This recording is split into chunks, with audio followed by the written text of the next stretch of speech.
ブロ vs キャップカット、どちらが使いやすいですか？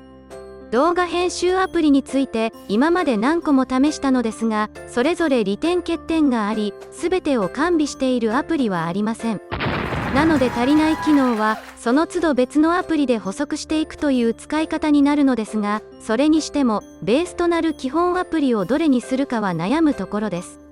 多くのアプリのうちスマホではブロとキャップカット、この2つが頭一つ抜きん出ていることは確かです。ではブロとキャップカットの2つではどちらが使いやすいか、この2つを比べることで双方の利点、欠点、改善点がわかるかと思いますので、ここで検討してみたいと思います。では早速見てみましょう。1、フォント。動画作成上、使うフォントを選ぶのは非常に大切です。サムネなどでも使えるフォントがあるのが大切だと思います。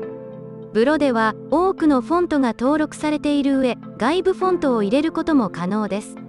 特に秀でているのは、一度使ったテキストが自動で記憶されていて、後から同じ書体を簡単に加工して再利用できます。ですが、フォントが乱雑にあるだけで、どれを使うか迷うだけでなく、あまり差がないフォントが多いと感じるし、欲しいフォントがありません。すべてが一色であり、地味な感じを受けます。サムネに使うとしても、太文字などでも魅力がありません。要は、たくさんフォントがあっても、使いたいフォントがないということです。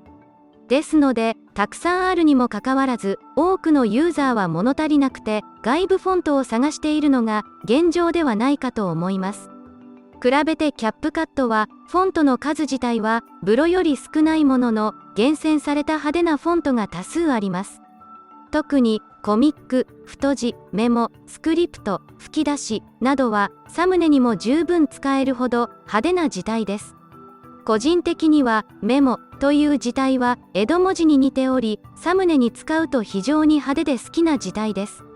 しかもエフェクトで様々な色、多色、透明などに変更できます。そして文字と文字のスペースも自由に変更できますし、左揃え、中央揃え、右揃えなどもでき、さらに横書き、縦書きにも対応しています。ただ新規フォントは追加できないようです。この点は残念です。また、過去使ったテキストを呼び出すということができないため、一から作り直すことになります。ということで一長一短があります。2、動画の中に動画をはめ込み合成するときに、はめ込む方の画像のカットができない。まず最初に動画を読み込んだ場合、それをカットすることはブロでも、キャップカットでも可能です。しかし、後から別の画像を最初の動画にはめ込み挿入しようとした場合、ブロでははめ込み後、はめ込んだ画像の縮小拡大はできますが、その画像の上下左右の余計な部分をカットができないので、あらかじめ他のアプリで画像を適当にカットして使えるようにしておかなければなりません。比べてキャップカットは挿入した後に画像をカットできるので、その場に合わせて調整してカットできます。この差は大きいですね。3、ブロではクロマキーができない。ブロにはクロマキー機能がありません。比べてキャップカットにはクロマキー機能があります。キャップカットのクロマキーにもまだバグがあります。一つの動画に一つしかクロマキー動画を挿入できません。参考ですが、パーフェクトビデオというアプリでは複数のクロマキーを挿入できます。重ねてはできませんが、一つのクロマキーが終わった後に別のクロマキーの挿入が可能です。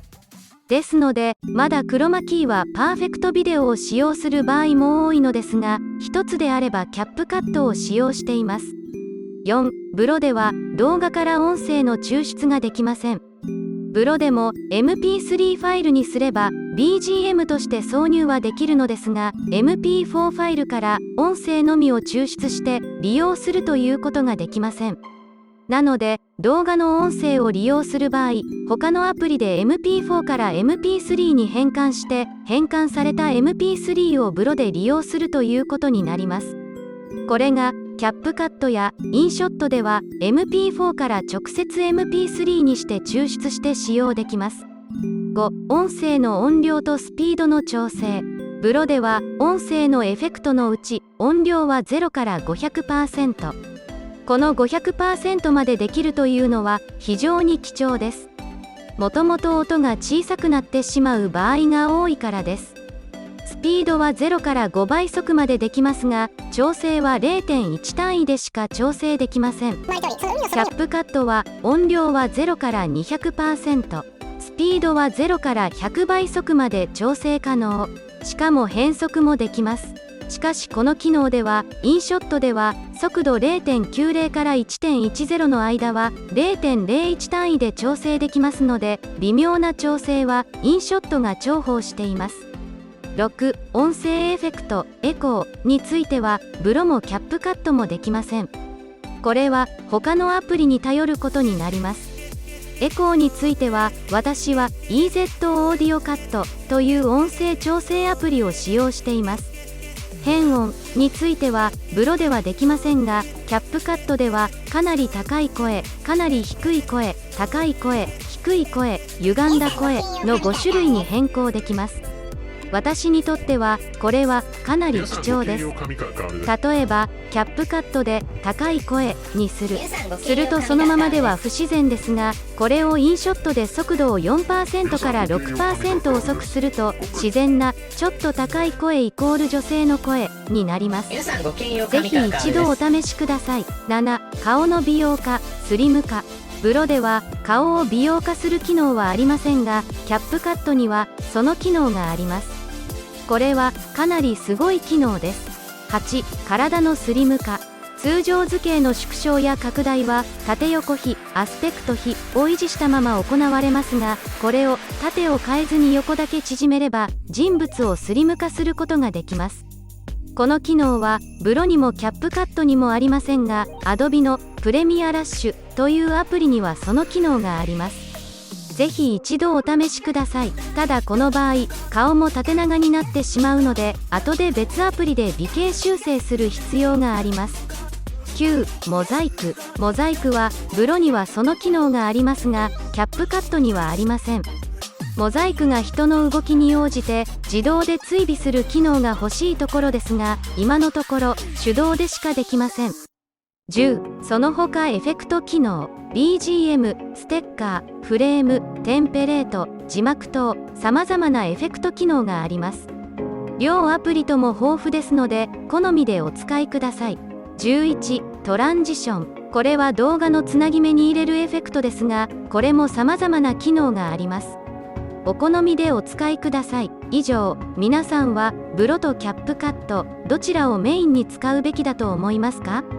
コメントをいただくとありがたいです。なお、この動画はブロとキャップカットの両者に連絡させていただきます。以上です。